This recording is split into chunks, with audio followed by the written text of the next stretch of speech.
Well, not so sure. It doesn't look like anybody's here, but if anybody logs in, can you just give me a thumbs up and just let me know that one, you can hear me, and two, the camera is set up and correctly.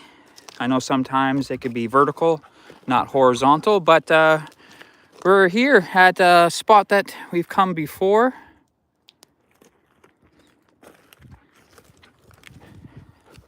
Beautiful spot and super easy to get to. That's why we're here. Still not 100% confident in the truck, but we've been kind of testing its limits here, and every day it's getting better and better. So we got the fire going, and Addison is joining us. And Cheyenne's over there. She was just taking some video. Don't know if you guys can see this, but they're still burning up here. So that was actually quite an active little fire there last night. We came up here for a coffee. So he found in the biggest mud puddle he could possibly find. I got one thumbs up, so hopefully everything is good. Got a nice little fire going.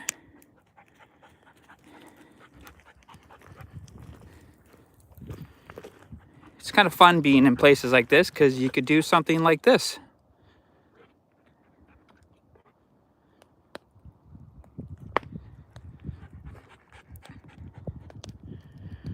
We were going to maybe film a video, but decided to go live. So, hey, Jeremy, what's cooking? Well,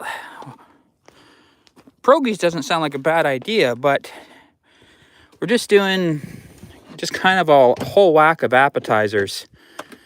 These are little frozen mini tacos. These are what my mom used to call them, pigs in a blanket. Oh, there we go. And just in case I didn't show that, the tacos. And then these are spicy chicken bite. And then some cucumber. So it makes it feel like we're eating healthy. The girls are just over there. Since the last time we were here, they're already up and they've planted the trees to replace everything they cut down, which is pretty crazy how fast they did that. There's one there. Don't be jealous. It's probably not going to be very good. Another one there. So we're keeping just a close eye that we don't walk on any. There's one right there. But yeah.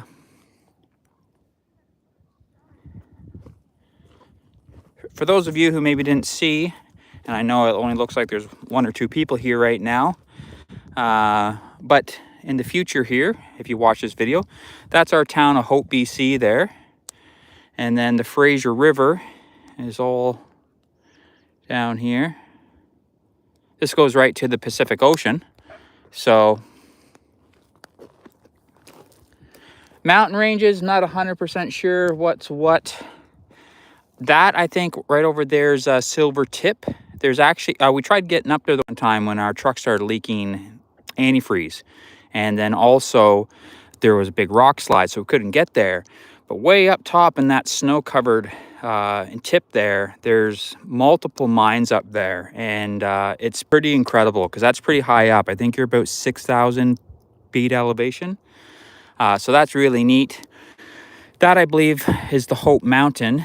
There is a hike in lower called the Hope Lookout, and then there's the actual Hope and Mountain hike. And that one you start way over there, and you basically climb the mountain ranges. And to get up top, there's, I think, 3 or 4 green radio towers.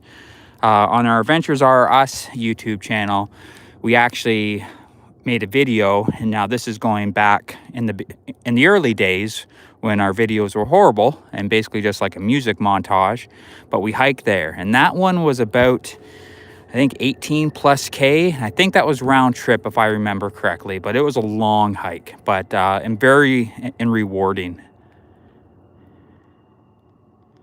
And then technically over that way will be towards Manning Park area. And then these mountain ranges, I'm not so sure what they are. But for how easy it is to get up here, this is definitely a nice little spot. Just and cook a meal and just enjoy the views with the family.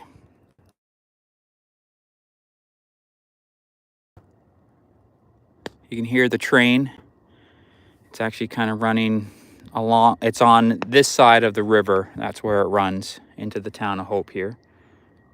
But you definitely get a good view. Very pretty.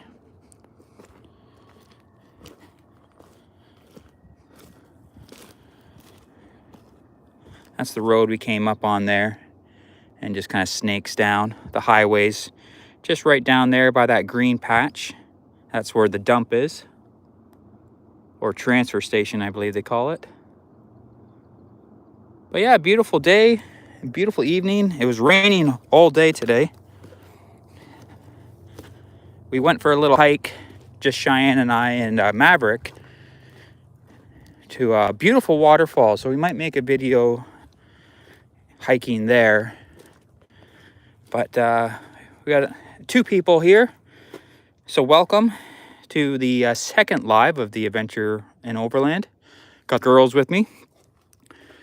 Just doing kind of a repeat here, but we had no intent to do a video. We thought about it, but then when I saw just how hopefully well my data was doing up here, I thought, let's give it a shot. This is definitely a nice spot for a live, but we're just doing some hot chicken bites, some frozen tacos that you just heat up, some pigs in a blanket, and some cucumbers. So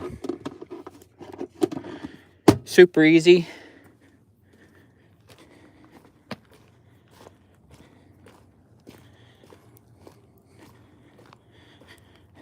Fire's dying out here.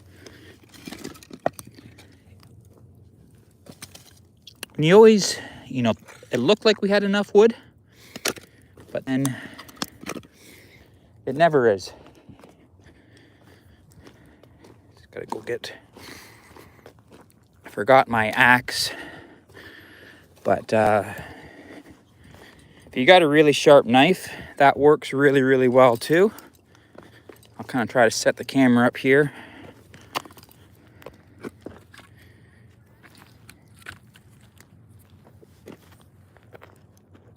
You talking to me?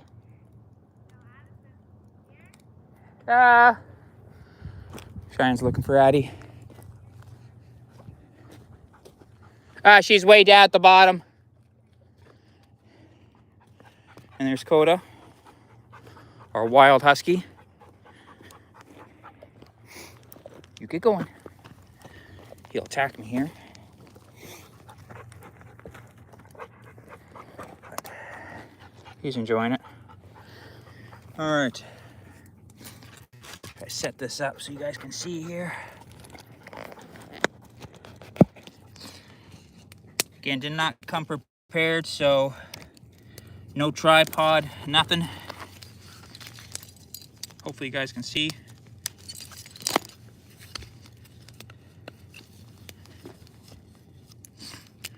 I used my whacking stick earlier.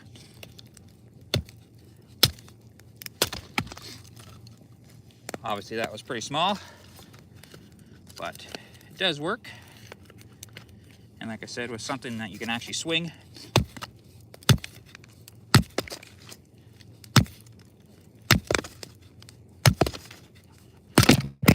Oh, sorry guys, some great filming. Just picked up this knife actually. Well, we've had it for about a year. We got this just from the Flying J, which is a truck stop. And it's actually worked really, really well. We have 2 or 3 of them. But yeah, we got 4 people. To all 4 of you who's live right now, thank you so much. Sorry for the sniffles. Just so you guys can see, we came out just with the with Addison and Cheyenne and Coda, and just thought, hey, let's go live and just kind of share this little beauty with you guys. So means a lot, guys. But the fire's going good enough. There's more than enough wood here. We really need it. But yeah, Cheyenne's up there, probably doing something for TikTok or Instagram.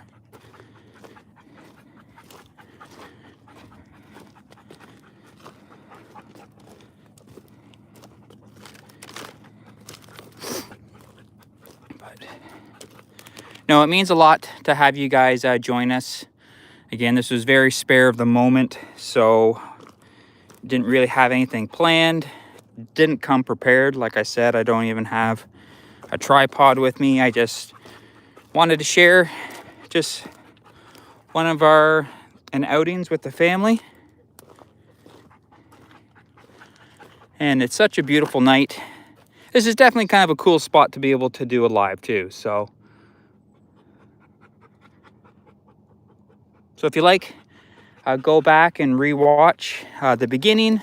I kind of just go over a little bit of the mountains and some of the local spots where we've gone. Just, you know, if you're at all wanting to know. This only takes us probably about 20 minutes at the longest to get from our house. This is obviously all new logging, as you can see. And it's so easy to get up here. There's cell service. And like I said, we've been slowly testing the truck out, getting a little bit in deeper into the back country, but we want to stay somewhere where we have cell service. So, but yeah, guys, that's going to be it. Appreciate you watching. Again, very just short and sweet. To everyone who's watched our past couple videos, thank you so much. Appreciate all the love and support. And until next time, guys, that's Cheyenne. That's Addie. That's Coda. Oh, love your videos. I've seen the video about how you mount your traction boards. All right, well, I appreciate you asking that. And you're keeping this live going a little bit more. So yeah, for those who maybe didn't see that short, because this is a GMC Yukon Denali, there's like really no options. And I know I could fabricate like an existing brackets or whatever for, you know, Toyota or Jeep.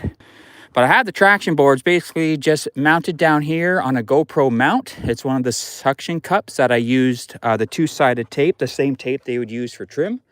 And that just holds it from flying up. And then the two big and Velcro straps up top don't have an issue, can do 110, 120 kilometers an hour and not have a single problem. Now, because I have the kitchen all set up, I'll just kind of lift it up here. So this bracket came not with, so you have to buy them separately. Coda, leave me alone. And at first I just had ratchet straps, kind of the same as what I have, or how like I mounted my backpack here. I just ran straps through and around because I didn't want to drill holes. But the trunk is getting a little bit scabby up top there. I don't know if you can see that. So I just said, screw it. This is something I want, and I want it to be secure. So there's technically 4 bolts. I just drilled through, and there they are. 1, 2. The other ones are going to be a little bit harder to see. I do have the cover for this, but my lock isn't working. So, you know, just from weather or whatnot.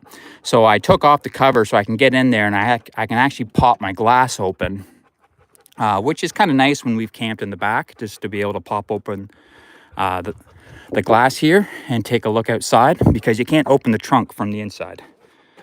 But the gas tank, I think, was about 80 bucks, and the bracket was about $60-ish. So I believe on our video, a budget Overland build, that was one of the first videos. Actually, there should be a link to this gas can and the bracket. So it was originally green, kind of like an army green, but then one comment was that the paint would fade. And as you guys can see, it's definitely flaking.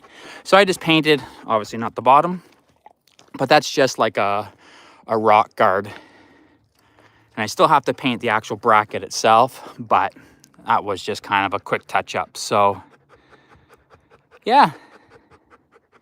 Yeah, if you guys have, you know, and want to like kind of see anything else, I will show this real quick, because I had somebody in the comments last time. This is the scanner I use. So it's a try to get that. There we go. AutoLink. I know that it can be sometimes and tricky to actually find a scanner that works. You would and Tynan had the same year Escalade, and this scanner would not work on his truck, which is really weird. They're basically the exact same, just different body styles. It was the 6-liter engine, same transmission, but for some reason it didn't work. So not 100% sure why, but that's the scanner that we use, and it works really good. Actually, pretty sure I got a code right now. Probably my knock sensors. So you just plug it in there.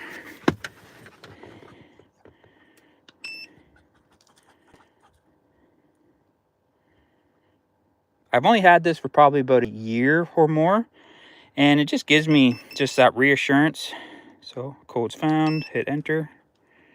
Yet my knock sensor and low bank. So that's from my intake and leaking. And the knock sensors are basically where the intake gasket is. Like it's under the intake, and I guess what happens is moisture, and you can just erase them. Moisture gets in there and basically kind of corrodes the knock sensor, so it doesn't ground properly. So it's not a huge deal. A lot of people actually they'll bypass it, but I'm not going to do that. So it's about $1,100 to replace the gasket, the knock sensors, and I think the wiring harness too. So what? Oh, you hit the wood? Well, be careful, you freak. Big dog. Smack his leg on there. Go see mom. But anyways, guys, that's real life here. He thinks I got something. But anyways, guys, thanks for watching. He's getting rambunctious here. I'm gonna start cooking some food, and we'll see you in the next live. And take care, guys.